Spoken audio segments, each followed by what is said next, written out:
Hi guys, how are you? I hope that you are well. Today I am here in front of you with a new topic for the classes of 10 of ICSE board. My topic is GST. You know very well about this term. So without wasting of our time, I think we should move towards our topic. Okay, then I'm going to start. तो जैसा कि आप लोग जानते हैं कि GST क्या होता है, ये सभी को मालूम है कि जीएसटी क्या मींस कि goods service and tax. But ये फुल फॉर्म हुआ, ये इसका मतलब कि जीएसटी का मतलब ये एक्चुअल मीनिंग नहीं हुआ। जीएसटी का मतलब एक्चुअल मीनिंग होता क्या है, तो जीएसटी होता क्या है, तो actually GST is the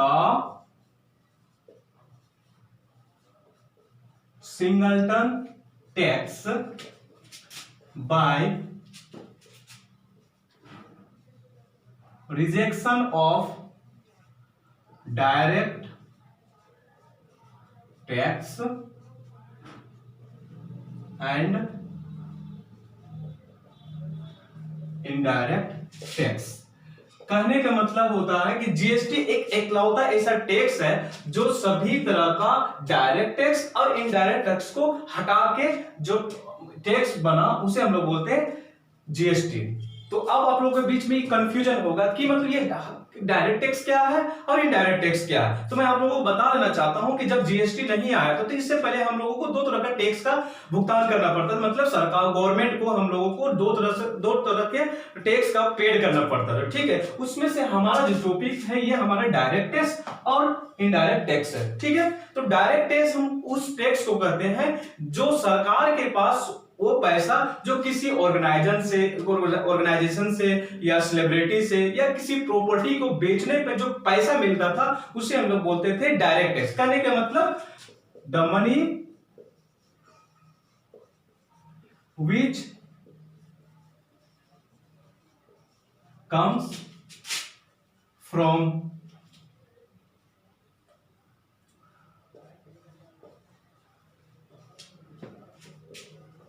income tax means celebrity,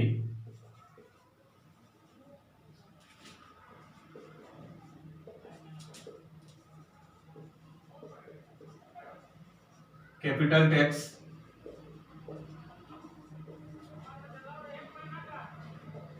organisation.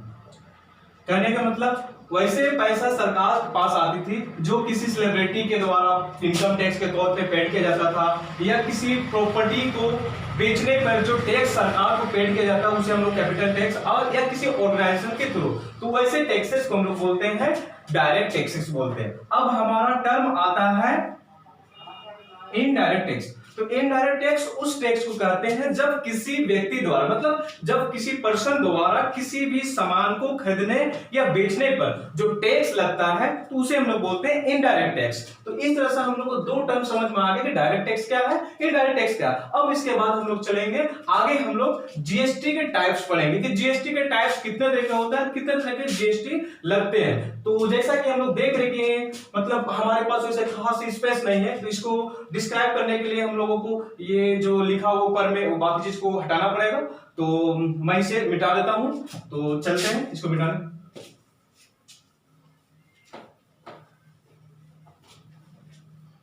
तो एक्चुअली जीएसटी दो तरह का होता है। जीएसटी कितने तरह का? दो तरह का, टू टाइप्स का होता है।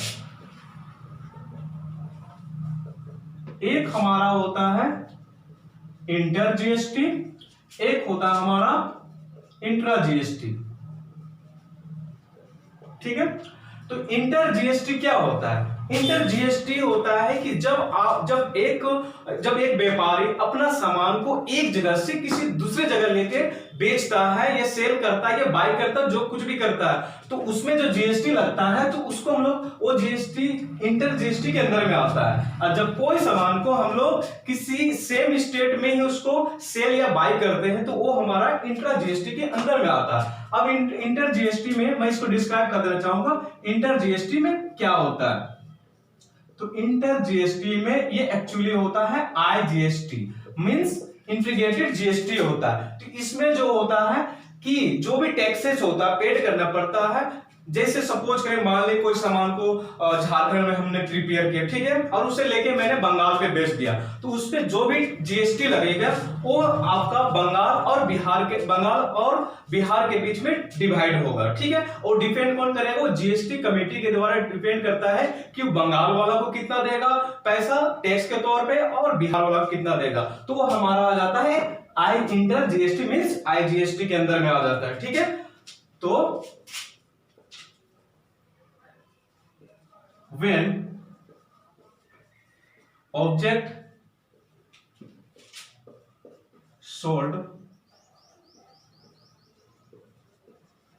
bought by any person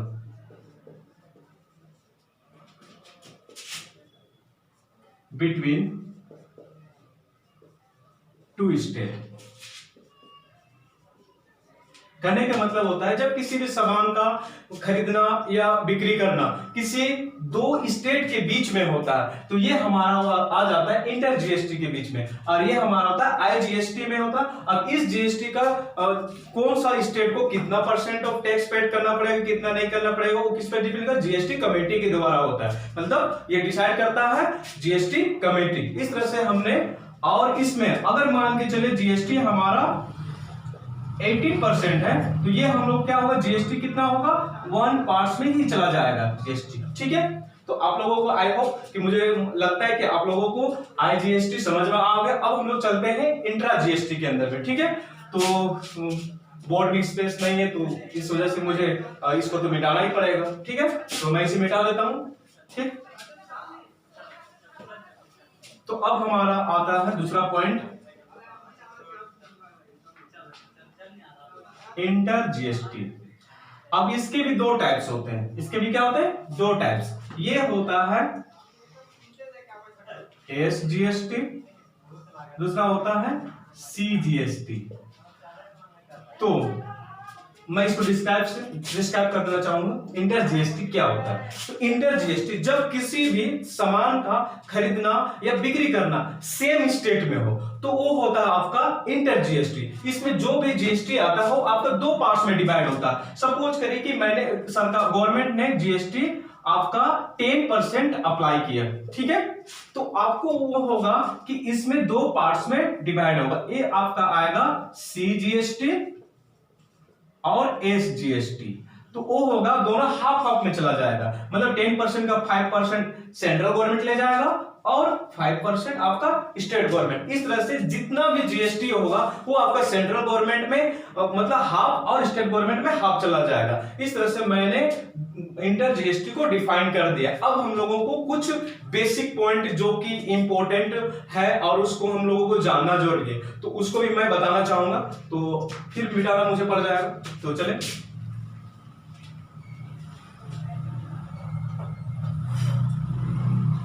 तो सबसे पहला टर्म है हम लोगों का डीलर। डीलर क्या, जैसा कि आप लोग जानते हैं डीलर एक्चुअली सबको पता ही होगा। तो आप लोग जैसे राशन ले रहे हैं तो वहां पे जो तेल वगैरह बांटता है, चावल बांटता है, तो उसको हम लोग क्या बोलते हैं, डीलर करते हैं। मतलब जो डील करता है, मतलब जो सामान को बिक्री करता है या खरीदता है, वो हम लोग क्या होता है, डीलर। तो उसे हम लोग क्या बोलेंगे, the person who sells the objects, the person who sells the object। कहने का मतलब क्या होता है, ऐसा इंसान जो सामान को बेचता हो, तो उसे हम लोग क्या बोलते हैं, डीलर बोलते हैं, ठीक है। अब उसके बाद हमारा आता है पॉइंट, कॉस्ट प्राइस होता है, ठीक है। तो कॉस्ट प्राइस में क्या होता है, कॉस्ट प्राइस आप लोग ऑलरेडी जान चुके होंगे क्योंकि 8-9 में पता होगा, आप लोग पढ़े होंगे प्रॉफिट लॉस वगैरह। तो उसमें आपका एक टर्म आता है कॉस्ट प्राइस। तो कॉस्ट प्राइस क्या होता है कि जो खरीदार होता है, ट्रेडर, जिस दाम पे वो खरीदता है, तो उसको हम लोग क्या बोलते हैं, कॉस्ट प्राइस बोलते हैं। Means the trader eight which price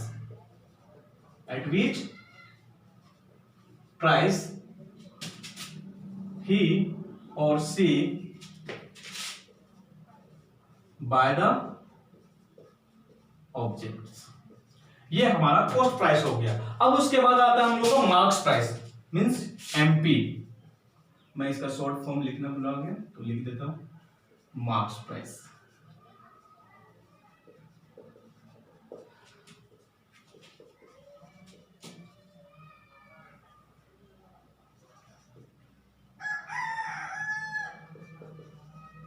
The seller, the price is put upon the object for selling। कहने का मतलब यह हुआ कि सेलर, बेचने वाला, अपने सामान पे जो दाम वो पुट करता है, मार्क्स करता है, उस पे चिपकाता है सेलिंग करने के लिए, तो उस प्राइस को हम लोग बोलते हैं मार्क्स प्राइस बोलते हैं। ठीक है, अब उसके बाद दूसरा टर्म आता है आपका डिस्काउंट आता है।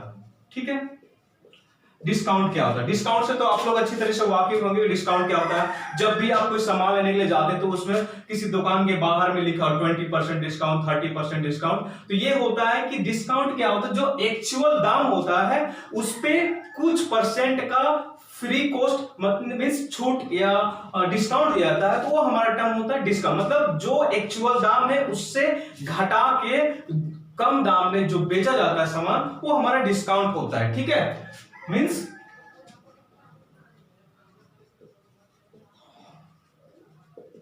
the price is decreased by the seller for selling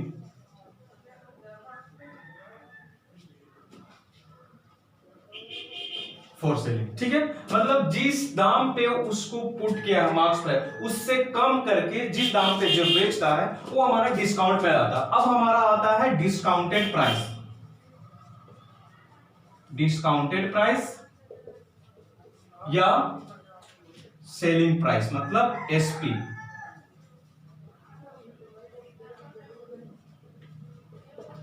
अब ये डिस्काउंटेड प्राइस क्या है, सेलिंग प्राइस क्या है?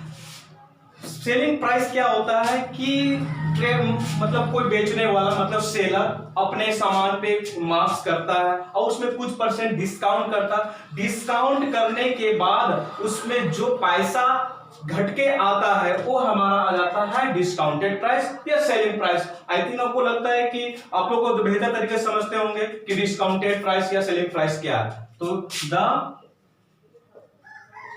Price comes after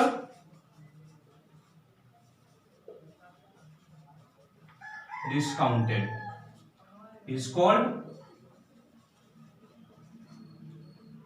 selling price।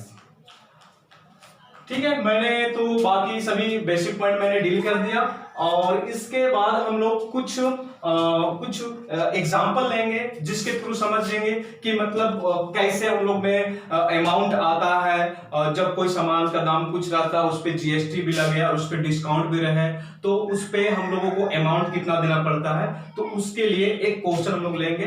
तो जैसा कि आप लोग देख रहे हैं कि बोर्ड पे स्पेस नहीं है, तो अब हम लोगों को बोर्ड को थोड़ा साफ करना पड़ेगा। ठीक है, तो मैं बोर्ड को थोड़ा साफ करता हूं। ठीक है,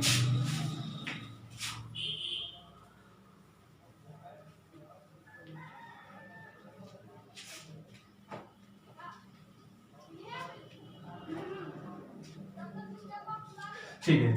सपोज करें कि मैंने एक ऑब्जेक्ट का दाम रख लिया 1000। ठीक है, मैंने ऑब्जेक्ट का दाम रख लिया 1000। अब उसमें डिस्काउंट कितना परसेंट? 20% का डिस्काउंट दे रहा है। ठीक है, और उस पे जीएसटी लगा रहा है 10% का। ठीक है, तो अब हमको कितना अमाउंट आएगा, मतलब कितना पैसा देना पड़ेगा आफ्टर डिस्काउंटेड के बाद, तो ये हमें निकालना है। ठीक है, तो हमारा ऑब्जेक्ट का दाम कितना है? 1000 मार्क्स प्राइस है। डिस्काउंट कितना दे रहा? 20% का, और जीएसटी उस पे कितना लगा रहा? 10%। तो आफ्टर जीएसटी के बाद हमें सेलर को कितना प्राइस पे करना पड़ेगा वो हम निकालेंगे और समझते हैं कि जीएसटी वर्क कैसे करता है। ठीक है, तो जैसा कि हम लोग देख रहे हैं कि एमपी हमारा 1000 और डिस्काउंट उस पे कितना हो रहा, तो डिस्काउंट आपका कितना हो जाएगा? 1000 का 20% मीन्स क्या हो जाएगा, 2 जीरो से 2 जीरो कैंसिल, तो ये हमारा 200 आ गया। ये हमारा डिस्काउंट कितना आ रहा है, 200। अब एक्चुअल में हमारा सेलिंग प्राइस कितना हो जाएगा, 200 प्लस सॉरी 1000 माइनस 200, तो ये हमारा निकल के आ गया 800। अब वो बंदा जो भी कपड़ा, जो भी ऑब्जेक्ट, वो किसे कितना में बेचेगा आपको, 800 रुपए में। लेकिन अब यहाँ पे गवर्नमेंट हम लोगों पे लगा दिया 10% का जीएसटी। अब ये जो है जीएसटी 800 पे वर्क करेगा, नहीं कि 1000 पे। आफ्टर डिस्काउंटेड के बाद हम लोग का जीएसटी वर्क करता है। ये नहीं कि मतलब हम लोग का जो मार्क्स पे उस पे जीएसटी वर्क करेगा। तो अब हम लोगों को जीएसटी निकालना पड़ेगा, जीएसटी विथ 10%। तो हमारा 800 इंटू 10% का जीएसटी, 2 जीरो से 2 जीरो कैंसिल, तो ये हमारा 80 रुपीज आ गया। ठीक है, ये हमारा 80 रुपीज जीएसटी एक्स्ट्रा पेड करना पड़ा। अब बायर के द्वारा जो अमाउंट पेड करना पड़ेगा, एक तो एक्चुअल दाम उसे कितना आ रहा है, 800 रुपीज, प्लस जीएसटी कितना पेड करना पड़ रहा, 80 रुपीज। तो वो हमारा, अब उसको कितना टोटल पेड करना पड़ेगा, 880 रुपीज। ये हमारा अमाउंट हो गया। तो